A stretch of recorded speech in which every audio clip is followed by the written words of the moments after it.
The evening came in on a slow wind, carrying with it the copper smell of dust and the faint tang of horses left too long in the heat. The sun had sunk low enough to throw the town into a wash of rust and gold, light spilling between the warped boards of storefronts like blood through bandages. Folks stood on their porches, pretending to lean on railings, pretending not to watch. But they were watching, because in the middle of that dying light came a man known well enough in every whisper for 50 miles. Butch Cassidy rode alone, hat-brimmed shadowing eyes that could strip a man bare without a word. His coat was worn, the leather darkened by years of weather and sweat. Behind him, slumped against the saddle horn, was a girl. She couldn't have weighed more than a sack of feed, and even that was a kindness. Her calico dress hung loose on her bones, the hem torn and dust-caked. One arm clung to the saddle strap, the other wrapped protectively around the swell of her belly. The wind caught the loose strands of her hair and tangled them across her pale face, but she didn't bother to move them. It was the look in her eyes that stopped folks cold, hollow, as if the body was here, but the rest of her had been left somewhere along the trail. Cassidy dismounted in front of the sheriff's office, the horse shifting with a low huff. His boots struck the dirt slow and deliberate, as though each step was a decision. The girl tried to slide down, but her knees buckled halfway.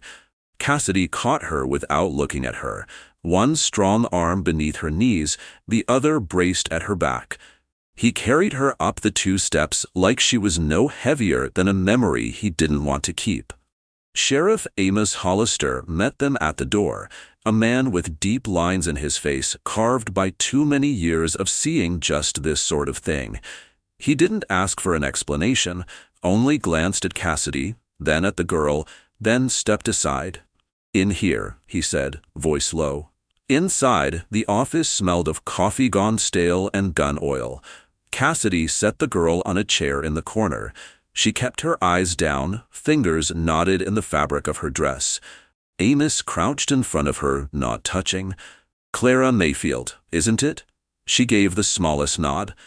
Cassidy leaned against the wall, arms crossed, his shadows stretching long in the lamplight. Later, when the town tried to piece the story together, they'd talk about how she'd been found. Some said Cassidy pulled her from a wagon ditch, others swore she was wandering barefoot down a cattle trail. The truth, what little I came to know, was this. Her father, Jedediah Mayfield, had driven her off his land after striking her hard enough to drop her to the dirt, called her a disgrace, said she'd ruined his name. He left her there in the cold, her breath clouding in the air, the sky pressing low and heavy like a coffin lid. Cassidy had been riding through, no reason to stop, but he had, and instead of turning his horse toward the man who'd left her, he turned toward town. The girl slumped against him, saying nothing. Word traveled fast. By nightfall, every mouth in every doorway had something to say. Silas Boone, the storekeeper, told anyone who'd listen that Cassidy wasn't the type to do anything for free. Others muttered that Jed Mayfield must have had his reasons. But there were a few, quiet, steady folk who only looked at the girl and shook their heads in a way that meant they understood more than they wanted to say. Martha Lou Jackson, who ran the boarding house at the edge of town, came herself to fetch Clara. She didn't ask permission. She simply stepped past the threshold of the sheriff's office, took the girl's hand, and said, "You'll come with me." The girl hesitated, glancing toward Cassidy as though unsure. He only gave the smallest nod, eyes unreadable beneath the shadow of his hat. That was enough. The boarding house was warm, the smell of stew and baking bread wrapping around like a blanket. Clara's shoulders eased, just a fraction when she stepped inside. Martha Lou gave her a bowl of broth, soft bread on the side, and a quilt that had been patched and mended more times than a heart could bear. Cassidy stayed outside, leaning against the porch rail in the cold, watching the lamplight spill through the curtains. Over the next 2 days, he kept to himself, but didn't leave. Folks saw him at dawn fixing the loose rail on Martha Lou's steps, a bag of flour left by the kitchen door. Once, Clara caught him from the window, his head bent over some repair, the brim of his hat shadowing his face. She turned away quickly, unsure why she'd been watching. By the third morning, the sound of hooves on hard earth carried trouble with it. Jedediah Mayfield rode in, drunk, mean, eyes like bits of broken glass. He swung down from his horse in front of the boarding house, calling for his daughter like she was a dog. People watched from behind half-closed shutters. Cassidy appeared from the alley, slow and silent, his steps measured. Jed spat in the dirt at his feet. "You keepin' her for yourself, outlaw?" His words stank of whiskey.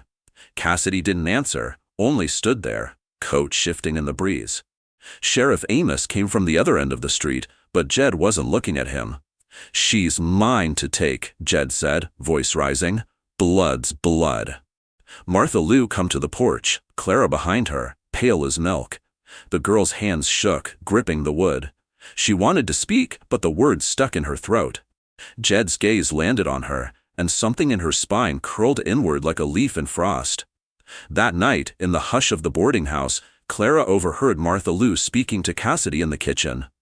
"You can't save everyone," Martha said softly, "but you can choose the ones worth saving."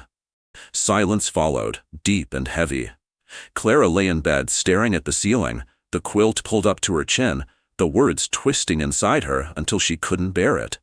She rose, padded barefoot to the sheriff's office, and told Amos everything, about the beatings, the threats, the way her father had spoken of selling her to settle a debt. Amos listened without a word, but his jaw tightened, and his hand drifted toward the badge on his chest. The next day, the air seemed to hold its breath. By noon, the street was lined with watchers, silent as a funeral. Jed came out of the saloon, swagger in his step, rage in his eyes. He called for Clara again, voice echoing against the walls. That's when Cassidy stepped into the street. No rush, no flourish, just a man moving forward, because the time for standing still had passed. They faced each other in the heat, the dust lifting in lazy swirls between them. Jed's hand twitched near his gun. Cassidy's coat shifted open, enough to show the iron at his hip. "Next move's yours," Cassidy said, voice low, carrying. Jed sneered, fingers curling around the grip. Cassidy's shot hit the dirt an inch from his boot, dust leaping like a startled bird.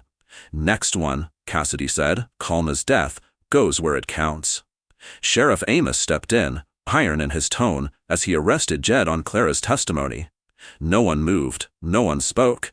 The only sound was the creak of leather as Jed was hauled toward the jail.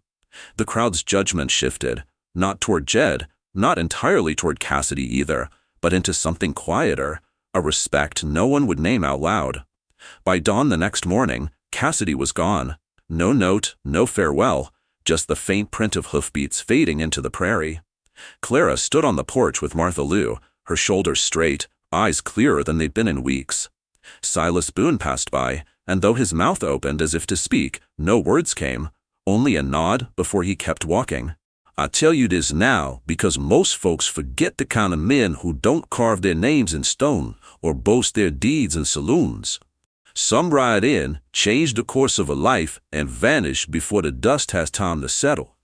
And if you were standing there that morning, you'd know what I mean when I say the girl held her head just a little higher, not because the world had grown kinder, but because she'd learned she could stand, even in the wind.